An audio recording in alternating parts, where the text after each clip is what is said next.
सीता की पूजा जग ने की, उर्मिला का दुख किसने जाना। उर्मिला ने जो सहा शायद ही आज कोई स्त्री ऐसा कर पाए। इसलिए वर्तमान की दृष्टि से देखें तो उर्मिला रामायण में सबसे अतुलनीय और पवित्र पत्नी के साथ साथ त्याग, बलिदान और समर्पण की देवी हैं। रामायण के अभी इतने रहस्य अनजाने हैं जिनकी कल्पना करना भी हमारे लिए मुश्किल होता है। रामायण एक अथाह सागर की भांति है जिसमें डुबकी लगाने पर भी इसकी गहराई का अंदाजा नहीं लगाया जा सकता। रामायण की घटनाओं का अलग अलग तरीके से व्याख्यान किया गया है। रामायण के कुछ विशेष पात्रों अथवा चरित्रों की बात तो सभी करते हैं, लेकिन एक ऐसा भी पात्र है जिसकी चर्चा विरले ही कहीं मिलती है। आज हम बात कर रहे हैं लक्ष्मण की पत्नी देवी उर्मिला की। लोगों का मानना है कि रामायण में उर्मिला के त्याग, सेवा, प्रेम और निस्वार्थ भक्ति को कम आंका गया है। रामायण में देवी उर्मिला एक साधारण महत्व की तरह अंकित की गई हैं, जबकि सत्य यह है कि उर्मिला का त्याग और समर्पण अतुलनीय था, अनमोल था। उर्मिला ने जो दुख सहे उस पर वो आंसू भी नहीं बहा सकी। बावजूद इसके रामायण में उर्मिला और उसके योगदान को वो जगह नहीं मिल पाई जिसकी वो हकदार थी। उर्मिला के त्याग और समर्पण की कहानी को मैं इन दो पंक्तियों से शुरू करता हूँ। सीता की पूजा जग ने की, उर्मिला का दुख किसने जाना। राजा जनक की असीम सुंदरी कन्या और महाराज दशरथ की पुत्र वधू देवी उर्मिला माता सीता की ही छोटी बहन थी। उनका विवाह भगवान राम के अनुज लक्ष्मण के साथ हुआ था। राम के वनवास जाने के समय उर्मिला भी एक पतिव्रता स्त्री की तरह अपने पति लक्ष्मण के साथ जाना चाहती थी, लेकिन लक्ष्मण जी ने उन्हें ले जाने से इनकार कर दिया। उर्मिला ने बहुत मिन्नतें की।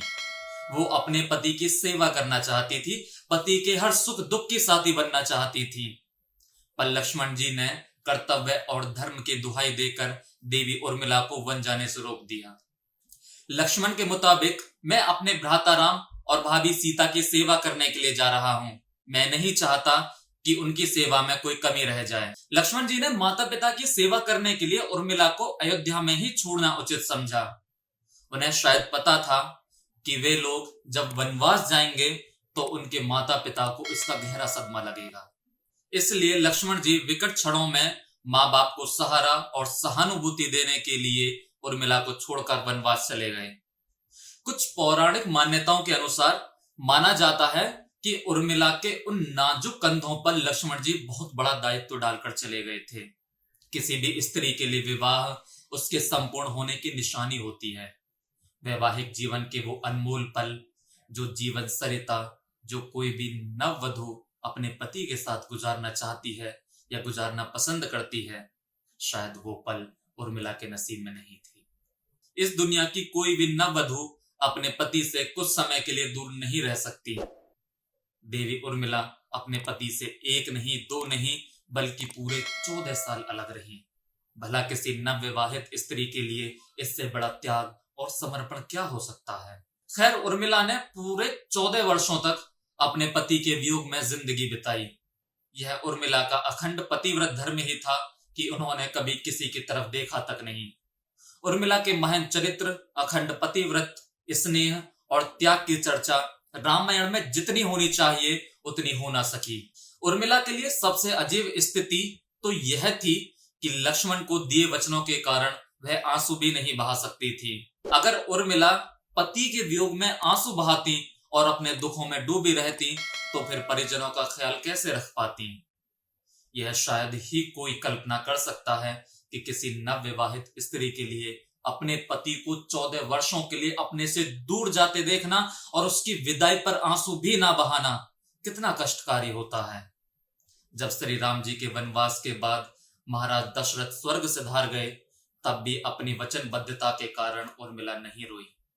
आखिर उस हृदय विदारक क्षण में अपने को संभालना उर्मिला के लिए कितना मुश्किल रहा होगा।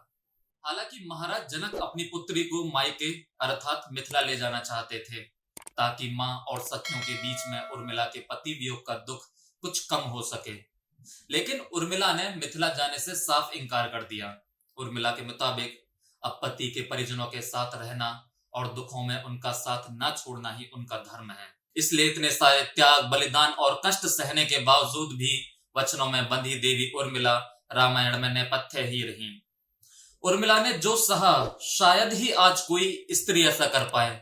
इसलिए वर्तमान की दृष्टि से देखें तो उर्मिला रामायण में सबसे अतुलनीय और पवित्र पत्नी के साथ साथ त्याग, बलिदान और समर्पण की देवी हैं।